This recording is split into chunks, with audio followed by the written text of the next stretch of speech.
Olá, bom dia amigos e amigas aqui do canal Dica de hoje. Nesse vídeo de hoje eu vou trazer para vocês um IPO, uma oferta pública de um ETF que vai abrir na bolsa agora no dia 28 de outubro e que tem a reserva possível até o dia 26, até terça-feira, mais conhecida como amanhã, para vocês que estão vendo hoje aqui o vídeo no dia de abertura desse vídeo aqui.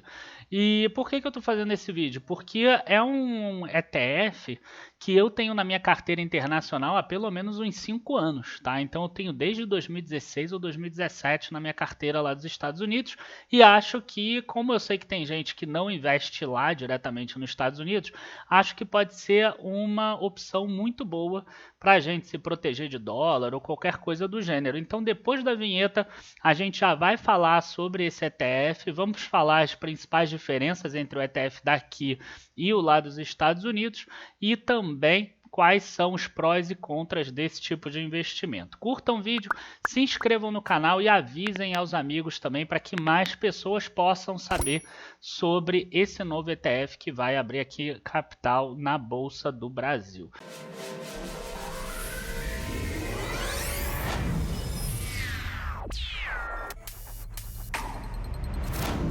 Bom, só para a gente ficar aqui na mesma página todo mundo, o que é um ETF? Tá?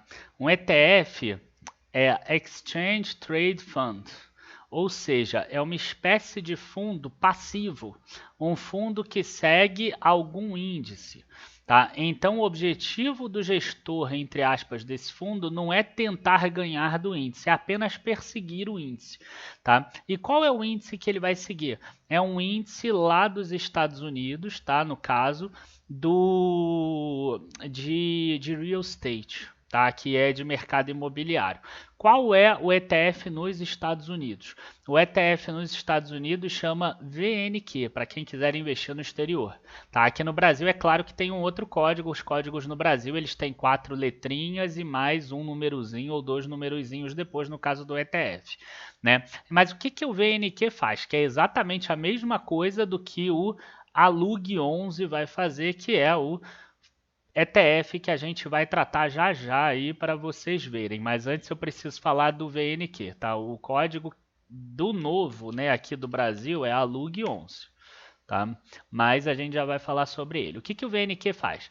Ele persegue, tá, empresas que estejam no índice, tá, e que tenham aí um market cap, né, um valor de mercado mais ou menos dentro desse peso do índice de companhias que se envolvem com participação, né, com participação societária ou com operação no mercado imobiliário dos Estados Unidos.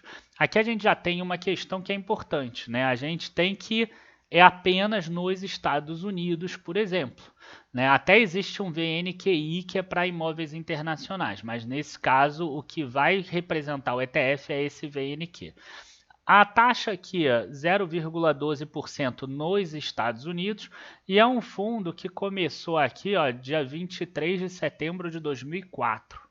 Né? E hoje tem 44 bilhões de ativos sob gestão, por exemplo, é um fundo gigante, isso em dólares. Né? Esse ETF, por exemplo, 44 bilhões de dólares, a gente deve estar falando de 250 bilhões de reais. Devem ter 2 ou 3 empresas no Brasil com market cap, com valor de mercado maior do que esse ETF, por exemplo. Tá? Uma coisa que eu gosto sempre de mostrar é o seguinte, né? Olha só os fundos, os REITs que tem, para quem, né, quem está acostumado a ver REITs. Ó. O American Tower Corporation, que é o maior REIT lá dos Estados Unidos, ó, Prologis, que tem até galpões logísticos aqui no Brasil, Crown Castle, Equinix, que a gente vê falar aí na mídia às vezes, Public Storage, enfim. Você vai ver o Simon Property Group, né? Então, quer dizer, tem muitos ativos aqui. Olha quantos ativos tem. Tá? Até chegar em ativos que tem ali, ó, 0,02%, 0,02% também, olha só. Tá? Então, aqui tem mais do que 100 ativos, com certeza, mais do que 100 fundos, né? Mais do que 100 REITs, no caso. Né? O REIT é como se fosse o fundo imobiliário daqui. Então, tem mais do que 100 REITs nesse ETF e agora o investidor no Brasil vai poder investir nesse ativo também. Bom, só para vocês terem uma ideia de rentabilidade, tá? Aqui a gente tem no investing.com, a gente vê que ele lá atrás chegou a valer 50 dólares, bateu lá 83, aí teve a crise da bolha imobiliária. A bolha imobiliária estava bem cara lá atrás, aí caiu aqui para 30 dólares, 31 dólares, todo mundo com hipoteca vencendo, e depois a gente vem aqui numa alta e hoje ele está em 107 dólares. Difícil saber se vai existir uma outra crise imobiliária ou não, tá? É difícil saber se vai acontecer só quando subir para cá e aí depois vai cair, por exemplo, mas o que eu percebo, pelo menos, eu que tenho ali desde 2017, é que é uma valorização muito legal, até porque acaba sendo uma valorização em dólar, né? Então, ele saiu de 80 dólares para 107 dólares, isso significa uns 5, 6% ao ano, mais ou menos, e mais a variação do dólar, por exemplo, frente ao real, que para um ETF não é nada ruim. Tá? Agora sim, vamos passar para o ETF do Brasil, que tem algumas diferenças. O ETF dos Estados Unidos, se você parar para olhar aqui, você vai ver que ele tem um distribution yield, porque lá nos Estados Unidos o ETF distribui rendimento. Então ele distribui 3% ao ano, por exemplo, nos últimos 12 meses.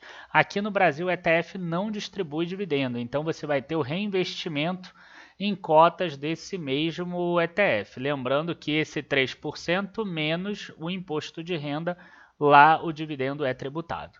Então, vamos lá, vamos entender agora o ALUG. Né? É um fundo de índice listado na B3, que replica no Brasil já mundialmente conhecido ETF VNQ, que a gente falou agora no início desse vídeo, listado na Bolsa de Nova York. O VNQ possui cerca de 45 bilhões sob gestão, investindo em mais de 170 empresas. Eu falei mais de 100, são 170 do setor imobiliário dos Estados Unidos, US Real Estate. Tá? Você fica concentrado nos Estados Unidos. Tá? Então esse é um contra, por exemplo. Né, mas é o que hoje está chegando aqui no Brasil. A pessoa que investe já em fundo imobiliário e mais nesse, a pessoa já está diversificada em Brasil e Estados Unidos.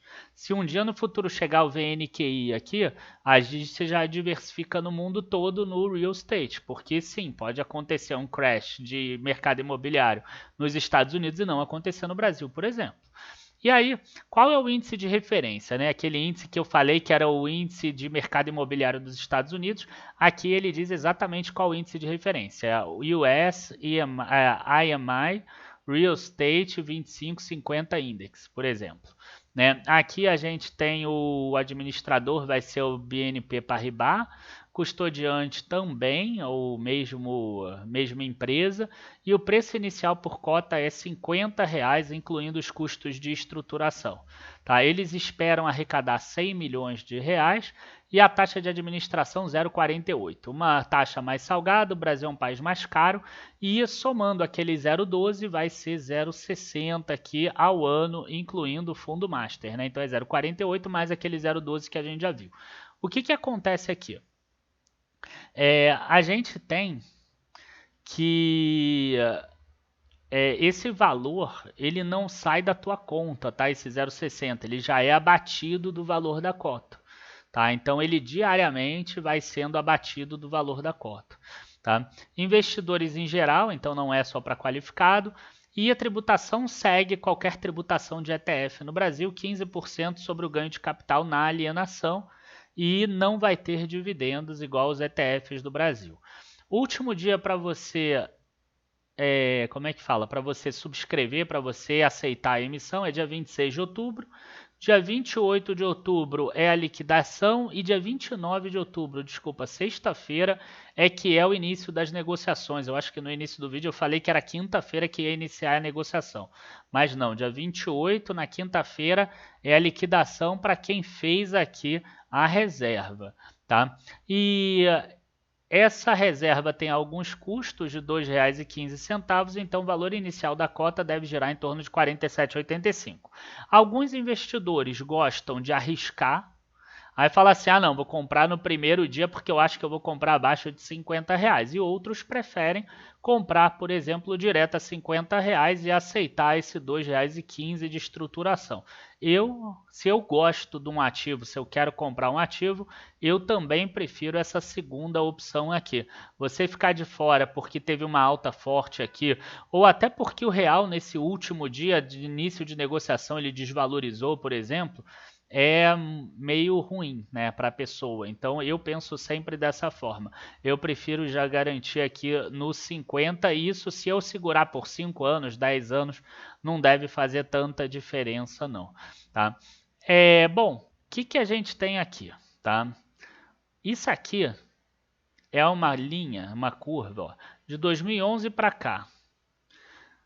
Se você tivesse o VNQ e não reinvestisse os dividendos, ele teria aumentado aqui de 0 para 100, teria valorizado 110%.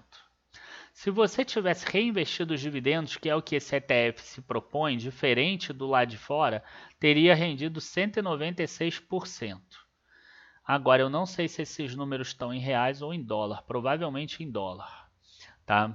E aí aqui a gente tem o retorno anualizado, né? Então em 10 anos, eu não vou pegar um ano porque um ano acabou tendo uma alta muito expressiva, a gente viu até lá no gráfico. Né? Aqui no gráfico fica muito claro aqui que o último ano teve uma alta muito mais expressiva do que o normal e que não deve se repetir, que é essa alta daqui. Né? Então 11%, por exemplo, ao ano, o que é um retorno bem interessante, bem bacana aqui, que é um retorno bem expressivo, principalmente quando a gente pensa dólares, né? E aí a gente tem aqui, né, razões para investimento no setor imobiliário. Inflação aumenta, aluguéis aumentam, os dividendos aqui vão ser reinvestidos, moeda forte, exposição direta ao dólar. Acaba sendo uma forma de você realmente investir em dólar, estando no Brasil, por exemplo, embora os teus ativos vão ser marcados em reais. Quando o real se desvalorizar, você vai ver que tem uma facilidade maior dele render também, aí você pensando na moeda fraca aqui do real, e são ativos reais, bem ou mal, né? Eles podem ter uma queda forte se tiver uma bolha de hipoteca, etc, pode, mas é mais difícil.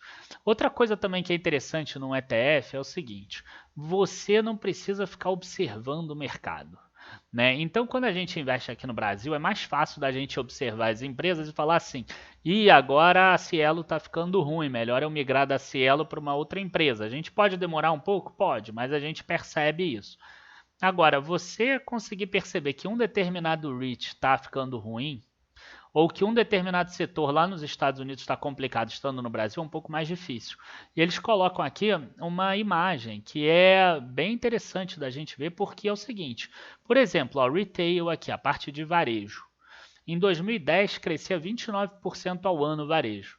Agora em 2020 só cresce 11%. Então a pessoa que pegou e segurou lá a mesma carteira de 2010, não quero comprar o ETF que eu não quero pagar a taxa de administração. Aí compra a mesma carteira do ETF hoje, mas ela não fica fazendo as atualizações. E aí o que acontece? Ela está comprada em varejo que não cresceu tanto. Por quê? Porque o varejo agora está com uma taxa de crescimento menor. E talvez ela tinha pouco industrial lá atrás, porque o crescimento era 4 e agora o crescimento aqui, por exemplo, é 11. Tá? Data center, infraestrutura, ainda nem existiam naquela época. Tá? Então nem faziam parte aqui, não tinha ainda um crescimento. Então, como mudam os setores, como mudam as empresas, como mudam os REITs nesse caso, o ETF já faz isso para você. Você não precisa fazer esse tipo de coisa.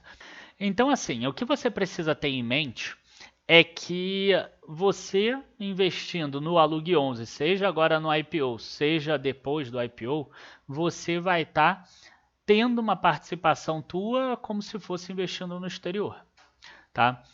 E da mesma forma como eu faço, tá? Porque eu coloco lá e eu tenho VNQ já há algum tempo lá nos Estados Unidos, porque eu gosto muito dessa posição, né? Lá nos Estados Unidos eu vejo ter um dividendo que é pequeno, mas eu vejo essa valorização de cotas ao longo do tempo e muito provavelmente aqui no Brasil a gente vai ter isso com uma percepção que vai ser até maior. Por quê? 1, dividendos reinvestidos.